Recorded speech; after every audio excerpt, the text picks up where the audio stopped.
Pagi Pak Romi dan teman-teman sekalian, perkenalkan kami dari kelompok 3, kelompok Narasatya. Di sini kami akan membahas topik humaniora kami yang berjudul pemanfaatan teknologi dalam membangun sikap nasionalisme dan bela negara melalui peningkatan literasi di era digital. Next. Berikut ada daftar isinya. Yang pertama adalah latar belakang, kemudian ada peran teknologi dalam meningkatkan nasionalisme dan bela negara. Yang ketiga ada lokasi studi lapangan, dan yang keempat ada rangkuman hasil wawancara antara pengurus dan pengunjung. Untuk latar belakangnya, literasi dan minat baca berperan sangat penting dalam membangun wawasan kebangsaan dan bela negara di Indonesia. Namun kemajuan teknologi membuat anak seperti menurunnya kebiasaan membaca buku fisik dan juga maraknya konten hiburan digital. Penggunaan teknologi membuka akses yang luas terhadap literasi melalui e-book, jurnal, dan perpustakaan digital. Tetapi perhatian generasi muda sekarang seringkali teralihkan. Dalam konteks geopolitik, literasi digital yang kuat menjadi kunci untuk menghadapi disinformasi dan pengaruh asing yang dapat melemahkan sikap nasionalisme. Banyak orang lebih tertarik untuk mengonsumsi konten visual dan hiburan yang instan dibandingkan membaca buku atau artikel secara mendalam.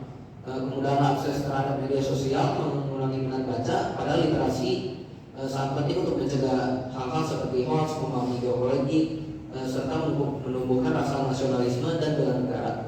Berikut ada beberapa pemanfaatan teknologi untuk meningkatkan literasi digital. Yang pertama ada pembuatan konten edukatif digital, yang kedua ada pembuatan aplikasi baca digital, yang ketiga ada kampanye digital dan gamifikasi, dan yang keempat ada peningkatan kesadaran keamanan digital. Oke, ini adalah peran teknologi dalam meningkatkan nasionalisme dan bela negara. Pertama itu adalah meningkatkan akses terhadap informasi kebangsaan. Teknologi dapat membantu masyarakat untuk mengakses sejarah, budaya, dan nilai kebangsaan melalui platform digital. Yang kedua itu adalah menangkap propaganda dan ancaman digital. Literasi dapat membantu masyarakat untuk mengenali hoax dan propaganda yang dapat mengancam persatuan bangsa. Yang ketiga itu adalah sarana menyebarkan informasi nasionalisme dan bela negara. Teknologi memungkinkan penyebaran informasi melalui konten edukasi seperti film, podcast, dan webinar. Yang keempat itu adalah menyediakan platform edukasi digital. E-learning, e-journal, dan kursus online dapat membantu masyarakat untuk belajar secara fleksibel. Yang kelima itu adalah mempromosikan produk dan budaya lokal. Lokasi studi lapangan kami di Perpustakaan Taman Literasi Marta Kristina Gahaku, mana di Sisingamangaraja 3 itu lebih tepatnya itu di Blok M. Kemudian kami melakukan 2 kali kunjungan ke sana. Yang pertama itu untuk survei di tanggal 3 Maret dan wawancara di 17 Maret.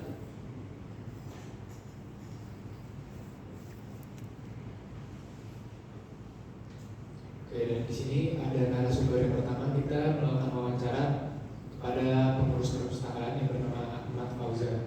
Di sini yang pertama adalah menurut dia masyarakat itu masih banyak kok yang berkunjung ke perpustakaan.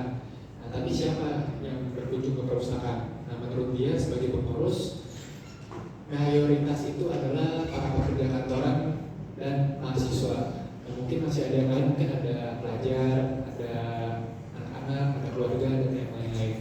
Nah, kira-kira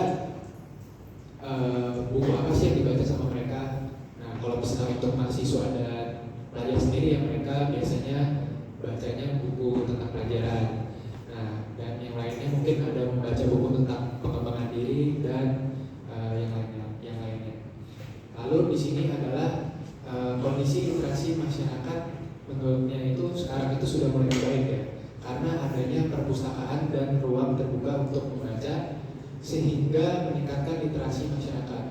Ya, walaupun meskipun belum terlalu signifikan, tapi setidaknya sudah mulai baik. Nah, kira-kira faktor apa aja sih yang menyebabkan rendahnya literasi?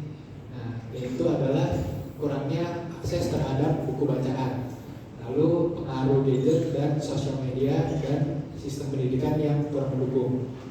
Nah, kira-kira kita kan tahu sendiri kalau misalnya IQ orang Indonesia itu rendah, kira-kira ada kaitannya nggak sih sama rendahnya literasi? Nah, ternyata ada kaitannya antara rendahnya IQ dengan rendahnya tingkat literasi, yaitu minimnya akses terhadap pendidikan yang berkualitas dan bahan bacaan itu dapat menghambat perkembangan kognitif yang berdampak pada skor IQ. Itu juga sebaliknya. Lalu ada pemanfaatan teknologi digital seperti e-book, artikel online, atau audiobook itu ternyata membantu karena memudahkan akses masyarakat dimanapun dan kapanpun tanpa perlu ke perpustakaan. Jadi sekarang kita kalau misalnya mau nyari pengetahuan itu nggak harus ke perpustakaan, tapi kita bisa lewat HP, search di internet, ya kita udah tahu informasi yang mau kita dapetin itu apa. Lalu literasi yang baik itu dapat meningkatkan pengetahuan sehingga masyarakat dapat kritis terhadap informasi dan juga kondisi negara. Lalu terakhir itu adalah konten kreator ataupun komunitas yang membahas tentang wawasan dan sejarah diharapkan dapat membantu masyarakat untuk aware dengan sejarah dan juga bangsa. Oke, hasil wawancara narasumber kedua, menurut saya dan Vanes, masyarakat masih berkunjung ke perpustakaan, tapi jumlahnya tidak terlalu banyak. Kemudian poin kedua, minat membaca masyarakat masih rendah karena kurangnya lingkungan dan kurangnya sarana dan prasarana. Kemudian pada poin ketiga, rendahnya literasi ternyata berdampak pada rata-rata IQ masyarakat Indonesia.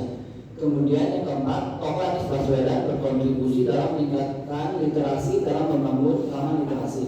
Kemudian pada poin kelima, tantangan terbesar di era digital adalah banyak orang yang mungkin tidak mempunyai gadget untuk mengakses informasi dan kurangnya pengetahuan serta kurangnya bijaksana dalam menggunakan teknologi. Kemudian pada poin terakhir, meningkatkan akses ke perpustakaan online, menyediakan buku digital gratis dan menyediakan fasilitas interaktif untuk meningkatkan minat baca. Kemudian narasumber poin ketiga yang pertama, masyarakat sekarang jarang pergi mengunjungi ke perpustakaan. Kemudian pada poin kedua, kondisi literasi di masyarakat menurun karena pengaruh teknologi. Kemudian poin ketiga, ketergantungan teknologi seperti sosial media membuat masyarakat jarang membaca buku dan juga membosankan. Kemudian pada poin terakhir, teknologi berpengaruh dalam gaya membaca dalam hal positif dan negatif. Sekian presentasi dari kelompok kami.